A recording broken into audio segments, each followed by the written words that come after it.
जय हिंद साथियों, इस वीडियो में हम लोग ज्योग्राफी के यानी भूगोल के 30 एमसीक्यू को कवर करने वाले हैं, जो बिहार शिक्षक भर्ती फेज 2 के लिए काफी महत्वपूर्ण होगा। तो चलिए शुरू करते हैं आज के सेशन का पहला सवाल। सवाल नंबर 1 है कि भारत की मुख्य भूमि का अक्षांश डैश के बीच फैला हुआ है। भारत के मुख्य भूमि का जो अक्षांश है, भारत कितने कितने डिग्री के बीच में है। तो साथियों यह जो है 8 डिग्री 4 मिनट 8 डिग्री 4 मिनट उत्तर से 37 डिग्री 6 मिनट उत्तर के बीच फैला हुआ है। ऑप्शन नंबर ए इसका सही जवाब है। ऑप्शन नंबर ए सही जवाब है। ठीक है, अगले सवाल पे आइए। सवाल नंबर 2 कि भारत विस्तृत है, भारत फैला हुआ है कहां से कहां तक। तो अभी हम लोग साथियों पिछले सवाल में देखे कि 8 डिग्री 4 मिनट नॉर्थ उत्तर से लेके और 37 डिग्री 6 मिनट नॉर्थ तक फैला हुआ है। तो इसमें कोई भी ऑप्शन नहीं है। ठीक है, तो इसका सही जवाब जो होगा साथियों ऑप्शन नंबर डी हो जाएगा। अगले सवाल पे आइए। सवाल नंबर 3 कि भारत का देशांतरीय विस्तार है। अभी हम लोग 2 सवाल किए अक्षांश पे, अब है देशांतरीय विस्तार। तो देशांतरीय विस्तार कहां से कहां तक फैला हुआ है भारत का, तो वह है 68 डिग्री 7 मिनट पूर्व से लेके 7 मिनट पूर्व से 97 डिग्री 25 मिनट पूर्व तक है। ठीक है, तो यह हो गया 68 डिग्री 7 मिनट ईस्ट से 97 डिग्री 25 मिनट ईस्ट, यानी ऑप्शन नंबर ए इस सवाल का सही जवाब है। चलिए अगले सवाल पे आते हैं। सवाल नंबर 4 भारत का अक्षांशीय एवं देशांतरीय विस्तार लगभग समान है। साथियों भारत का जो अक्षांशीय और देशांतरीय विस्तार है वो लगभग क्या है, दोनों समान है, फिर भी इसके बीच के दूरी का डिफरेंस होता है। यह पूरब से पश्चिम का जो दूरी है उत्तर से दक्षिण के दूरी से कम है। तो देखिए सवाल में क्या कहता है, जब इसका पूर्व से पश्चिम की ओर का विस्तार इसके उत्तर से दक्षिण का विस्तार से अधिक है। ये उल्टा दे दिया, ये गलत दे दिया, क्योंकि विस्तार जो है पूरब से पश्चिम का विस्तार उत्तर से दक्षिण के विस्तार से कम है, और यहाँ उल्टा दे दिया, मतलब प्रश्न ही गलत है। इसका इनका निम्नलिखित कारण है। ऐसा क्या कारण है, कहता है देशांतर के बीच की दूरी विषुवत रेखा पर सर्वाधिक होता है। इसका सही जवाब तो यह होगा, लेकिन यहाँ जो बात का है यह पलट जाएगा। इसका पूरब से पश्चिम का जो विस्तार है ना वह कम है उत्तर से दक्षिण की अपेक्षा। ठीक है, लेकिन ऐसा होता क्या क्यों है, तो देशांतर के बीच की दूरी जो है वह विषुवत रेखा पर अधिक होता है, इसलिए ऐसा होता है। इसका उत्तर ए हो जाएगा। अगला सवाल, सवाल नंबर 5 भारत के किस राज्य में भारत में कर्क रेखा के अति समीपस्थ कोई शहर है। कहता है कि भारत के किस राज्य में भारत के किस राज्य में कर्क रेखा जो है ना वो सबसे नजदीक है। तो कर्क रेखा के सबसे नजदीक कौन सा राज्य है, ये बात आपसे पूछ रहा है। तो देखिए सबसे नजदीक जो है साथियों वह कौन सा राज्य है, तो वह हो जाएगा मध्य प्रदेश। कौन सा, मध्य प्रदेश होगा। और भारत के कितने राज्यों से कर्क रेखा गुजरती है, तो वह 8 राज्यों से गुजरती है। कितने राज्य से, 8 राज्य से। इसका एक ट्रिक भी है। क्या है ट्रिक, तो ट्रिक है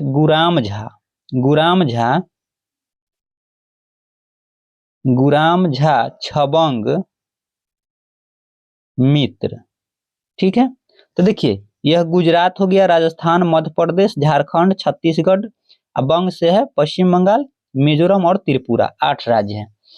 तो इस सवाल का सही जवाब है ऑप्शन नंबर बी। अगला सवाल, सवाल नंबर 6 कर्क रेखा गुजरती है। कर्क रेखा कहां से गुजरती है, किस राज्य से गुजरती है, तो मध्य प्रदेश, त्रिपुरा, मिजोरम, तीनों राज्य से, यानी 8 राज्य से गुजरती है, उसमें तीनों ये शामिल है। तो इसका आंसर हो जाएगा ऑप्शन नंबर डी। अगला सवाल पे आइए। सवाल नंबर 7 सिक्किम से गुजरने वाला अक्षांश निम्नलिखित में से किससे होकर गुजरता है। जो अक्षांश सिक्किम से गुजरता है वह किससे होकर गुजरेगा, और तो देखिए वह किससे और होकर के गुजरता है, तो इसका सही जवाब जो होगा ना वो राजस्थान हो जाएगा। जो सिक्किम से गुजरता है अक्षांश वह राजस्थान से भी गुजरेगा। ठीक है, अगला सवाल, क्वेश्चन नंबर 8 निम्नलिखित में से कौन सा शहर दिल्ली के सबसे समीप के देशांतर पर स्थित है। अब देखिए यह हमारा भारत है, ठीक है, भारत है, और दिल्ली अगर यहाँ पे है दिल्ली, तो कहता है से कौन सा शहर दिल्ली के समीप के देशांतर, अगर दिल्ली इस देशांतर पर स्थित है तो इसी देशांतर पे और कौन सा शहर स्थित है। तो देखिए पूना और नागपुर, अगर ये दोनों को देखा जाए तो इधर महाराष्ट्र में पड़ता है, तो ये इधर हो जाएगा, और हैदराबाद इधर तेलंगाना की तरफ इधर चल जाएगा। लेकिन हमारा एक ही ऑप्शन बचता है, कौन? बेंगलुरु। बेंगलोर यहाँ पे पड़ेगा, ठीक है, इसी देशांतर पर। तो इसका सही जवाब हो जाएगा ऑप्शन नंबर ए। अगले सवाल पे आइए, सवाल नंबर 9। निम्नलिखित में से कौन सा अक्षांश अधिकतर भारतीय राज्यों से होकर गुजरता है? कौन सा अक्षांश है जो भारतीय राज्यों से होकर गुजरता है अधिकतम? तो आपको पता है कि 23.5 डिग्री उत्तरी अक्षांश यानी कर्क रेखा जो है वह 8 राज्य से होकर गुजरता है। तो इसका सही जवाब जो हो जाएगा 24 डिग्री नॉर्थ अक्षांश, ठीक है, 24 डिग्री उत्तरी अक्षांश। इसका सही जवाब हो जाएगा ऑप्शन नंबर सी। अगला सवाल, सवाल नंबर 10। जिस जिले से 70 डिग्री पूर्वी देशांतर रेखा गुजरती है वह है, मतलब वह जिला कौन सी है जिससे 70 डिग्री पूर्वी देशांतर रेखा गुजरती है? तो वह है जैसलमेर। कौन सा है? जैसलमेर है। ऑप्शन नंबर बी इसका सही जवाब है। अगला सवाल, सवाल नंबर 11। भारत में नई सहस्त्राब्दी के सूर्योदय की पहली किरण निम्नलिखित में से किस देशांतर पर देखी गई? दोस्तों यह जो सवाल है ना, कहने का मतलब है कि नई शताब्दी, जैसे 2000 साल शुरू हुआ, 1999 के बाद 2000 साल शुरू हुआ, तो 2000 साल का जो पहला जब साल शुरू हुआ तो उसमें पहला सूर्योदय की जो किरण है वो सबसे पहले किस देशांतर पर पड़ी, यह सवाल कह रहा है। तो इसका सही जवाब हो जाएगा 92 डिग्री 30 मिनट पूरब। ऑप्शन नंबर डी इसका सही जवाब है। नेक्स्ट क्वेश्चन, सवाल नंबर 12। भारत का सुदूर पश्चिम का बिंदु है, भारत का सुदूर पश्चिम का बिंदु कौन सा है, ये आपसे पूछ रहा है। तो देखिए यह हमारा भारत है, इधर ईस्ट होता है, इधर वेस्ट, इधर नॉर्थ और इधर साउथ है। तो कह रहा है इधर सबसे अंत में कौन सा बिंदु है, ठीक है। तो यहाँ जो है दोस्तों यह कौन सा बिंदु है, तो यहाँ पे अभी हम लोग पढ़ चुके कि 68 डिग्री 7 मिनट, 68 डिग्री 7 मिनट पूर्व में गुजरात है। यहाँ पे कौन सा है? गुजरात में। इसका राइट आंसर जो होगा ऑप्शन नंबर सी हो जाए। अब कह रहे सर इधर पूर्व, हाँ ये पूर्व इसलिए है क्योंकि यह देखिए भारत यहाँ पे स्थित है, ठीक है, यहाँ पे स्थित है, यहाँ पे भारत स्थित है, और ये 0 डिग्री अगर देशांतर है तो इसके इधर कौन सा है? पूरब में। भारत पूरब में है कि नहीं? ये भी पूरब आएगा, ये भी पूरब, इस रेखा के इधर में 0 डिग्री के इधर, इसलिए पूर्वी पूर्व में गुजरात में है। इसका सही जवाब हो जाएगा ऑप्शन नंबर सी। अगला सवाल, सवाल नंबर 13। निम्नलिखित में से कौन सा अक्षांश अंडमान द्वीप समूह और निकोबार द्वीप समूह को पृथक यानी अलग करता है? तो अंडमान द्वीप समूह और निकोबार, अंडमान निकोबार को अलग करता है 10 डिग्री उत्तरी अक्षांश, 10 डिग्री चैनल, ठीक है, option number B. Next question, Bharat का सुदूर दक्षिणतम बिंदु, सुदूर दक्षिणतम बिंदु कौन सा है? तो देखिए यह है, अगर भारत है, यह दक्षिणतम बिंदु है, तो यह है इंदिरा पॉइंट। कौन सा है? इंदिरा पॉइंट है, इंदिरा पॉइंट। और ऊपर है, यह है इंदिरा कॉल, इंदिरा कॉल है। तो यह लद्दाख में है। कहाँ पे है? ऊपर वाला लद्दाख में है, और नीचे जो है यह ग्रेट निकोबार में है। यह कहाँ है? ग्रेट निकोबार में है। और देखिए यह पूरब है, यह अरुणाचल प्रदेश में, यह है किबीथू। क्या है? किबीथू, यहाँ किबीथू पड़ता है। और यह पश्चिम जो है इसको गौर माथा कहिए चाहे गहीर माथा कहिए, यह गहीर माथा कहिए या गौर माथा कहिए, यह गुजरात में पड़ता है, ठीक है, यह गुजरात में है। और यहाँ पे कौन सा है? यह अरुणाचल प्रदेश, और इधर लद्दाख, और नीचे हो गया ग्रेट निकोबार। तो ऊपर हो गया इंदिरा कॉल, नीचे इंदिरा पॉइंट, इधर किबीथू, और इधर हो गया पूरब की ओर गौरमाथा गुजरात में। तो कह रहा है भारत का दूरस्थ दक्षिणतम बिंदु, सबसे दक्षिण में जो है इंदिरा इंदिरा पॉइंट है। तो सबसे दक्षिण में इंदिरा पॉइंट कौन सा है? Indira point. Option number C इसका सही जवाब। 15,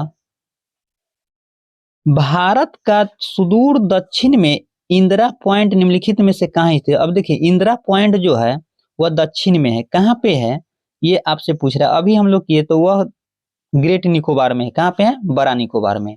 next question, option number C हो जाएगा। 16 नंबर सवाल, भारत का सुदूर उत्तरी बिंदु इंदिरा कॉल कहाँ स्थित है? इंदिरा कॉल जो है यह लद्दाख में है, ठीक है। कहाँ पे है? लद्दाख में। नेक्स्ट क्वेश्चन, भारत का सुदूर पश्चिमी बिंदु गुहार मोती यानी गौर माथा कहते हैं किस राज्य में है? तो यह किस राज्य में है? तो यह है गुजरात में। कहां पे है? गुजरात में। नेक्स्ट क्वेश्चन, भारत के सुदूरतम पूर्वी बिंदु को किस नाम से जाना जाता है? अभी हम लोग देखें यहाँ पे पूर्वी बिंदु, इसको क्या नाम से जाने जाता है? तो कीबीथू के नाम से। क्या? कीबीथू। कीबीथू ऑप्शन नंबर ए इसका राइट आंसर हो जाएगा। कहां पे है? तो अरुणाचल प्रदेश में, एपी अरुणाचल प्रदेश में। नेक्स्ट क्वेश्चन, भारत के राज्यों का निम्नलिखित में से कौन सा एक युग्म सबसे पूर्वी और सबसे पश्चिमी राज्य को इंगित करता है? तो सबसे पूर्वी और सबसे पश्चिमी राज्य को इंगित करता है कौन सा? तो यह अगर भारत है तो यह सबसे इधर पूर्वी और इधर पश्चिमी हो जाएगा ना। चलिए, तो भारत के सबसे पूर्व में जो होगा अरुणाचल प्रदेश और पश्चिम में होगा सो गुजरात होगा। तो 19 का आंसर जो होगा दोस्तों वह डी हो जाएगा। क्या हो जाएगा? अरुणाचल प्रदेश और गुजरात। अगला सवाल, सवाल नंबर 20, और भारत का वह कौन सा स्थान है जहां बंगाल की खाड़ी, अरब सागर और हिंद महासागर मिलते हैं, उसको कन्याकुमारी कहते हैं। क्या कहते हैं? कन्याकुमारी। देखिए, यह है भारत, नीचे का दक्षिण भारत, यहाँ पे ये है कन्याकुमारी। कन्याकुमारी, कन्याकुमारी है। इधर है बंगाल की खाड़ी, बंगाल की खाड़ी है, और इधर है अरब सागर। इधर क्या है? अरब सागर, और नीचे है हिंद महासागर। ये तीनों मिलता है कन्याकुमारी में, इसलिए इसका आंसर ए हो जाएगा। नेक्स्ट क्वेश्चन,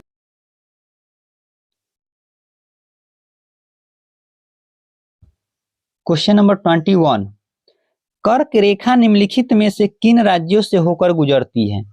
नीचे दिए कूट में सही उत्तर चुनिए। गुजरात, छत्तीसगढ़, उत्तर प्रदेश, झारखंड। तो साथियों, कर्क रेखा जो है वह उत्तर प्रदेश से होकर के नहीं गुजरता है, यानी गुजरात, छत्तीसगढ़ और झारखंड से गुजरता है। तो 1, 2 और 4 आंसर ऑप्शन नंबर ए इसका सही जवाब है। अगला सवाल, सवाल नंबर 22, निम्नलिखित देशांतरों में से कौन सा भारत की परमाणिक मध्याह्न रेखा कहलाता है? तो कौन सा देशांतर है जो भारत के परमाणिक मध्याह्न रेखा कहलाता है? तो यह जो है साथियों 82.5 डिग्री पूर्वी देशांतर। तो ऑप्शन नंबर डी इसका सही जवाब हो जाएगा, 82.5 डिग्री पूर्वी देशांतर।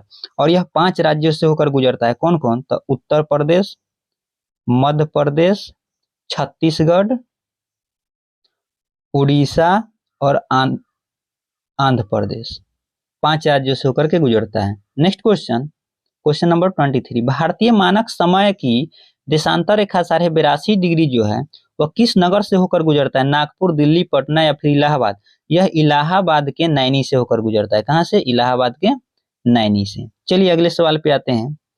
सवाल नंबर 24, भारतीय मानक समय जो है एवं ग्रीनविच मध्य समय जीएमटी के अंतर पाया जाता है। दोनों के बीच का अंतर 5.5 घंटा का है। कितना का है? 5.5 घंटा का अंतर है। 5.5 घंटा जो है भारत का आईएसटी जो है वह आगे है। तो यहाँ पे क्या होगा? 5.5 घंटा आगे। ऑप्शन नंबर बी सही जवाब। यहाँ पे 5.1/2 5.5 घंटा है, मिस प्रिंट है। अगले सवाल, क्षेत्रफल की दृष्टि से भारत का विश्व के देशों में कौन सा स्थान है? तो साथियों, भारत का जो है क्षेत्रफल के अनुसार वह 7वां स्थान है। कौन सा है? 7वां स्थान है। इसका भी एक ट्रिक है। कौन सा ट्रिक है? तो RCC रुक्कू BAI, रुक्कूबाई। ठीक है, रुक्कूबाई। तो देखिए, Russia, Canada, China, America, Brazil, Australia, तब इंडिया आता है 7वें स्थान पर। इसका सही जवाब है option number C. Next question, Bharat का क्षेत्रफल संसार यानी विश्व के क्षेत्रफल का 2.4 है, परंतु इसकी जनसंख्या के लिए जो कहा साथियों यह 17% है। कितना है? 17%। इसे 17.4% होता है। ऑप्शन नंबर बी इसका सही जवाब है। नेक्स्ट क्वेश्चन, सवाल नंबर 27, निम्नलिखित में से किस देश की भारत के साथ सबसे लंबी सीमा है? सबसे लंबी सीमा जो है साथियों वह किसके साथ है? इसका भी ट्रिक क्या है? कि BCPNMBA, बांग्लादेश, चाइना, पाकिस्तान, नेपाल, नेपाल के बाद जो होगा दोस्तों यह हो जाएगा म्यांमार, भूटान और अफगानिस्तान। यह है सबसे लंबी सीमा। बांग्लादेश के बाद, बांग्लादेश के साथ, उसके बाद चाइना के साथ, फिर पाकिस्तान, फिर नेपाल। यह घटते क्रम में सबसे ज्यादा सीमा जो है बांग्लादेश के साथ साझा करती है। नेक्स्ट क्वेश्चन, सवाल नंबर 28, भारत का अपने पड़ोसी देशों के मध्य अंतर्राष्ट्रीय सीमा के विस्तार का अवरोही क्रम, आरोही क्रम में लगाना है, मतलब बढ़ते क्रम में, सबसे कम, उससे अधिक, उससे अधिक, सबसे अधिक। तो साथियों ऑप्शन को देखिए, ऑप्शन नंबर बी में सबसे अधिक बांग्लादेश के साथ, उसके बाद चीन, फिर पाकिस्तान, फिर नेपाल। यही तो अभी ट्रिक पढ़े थे हम लोग।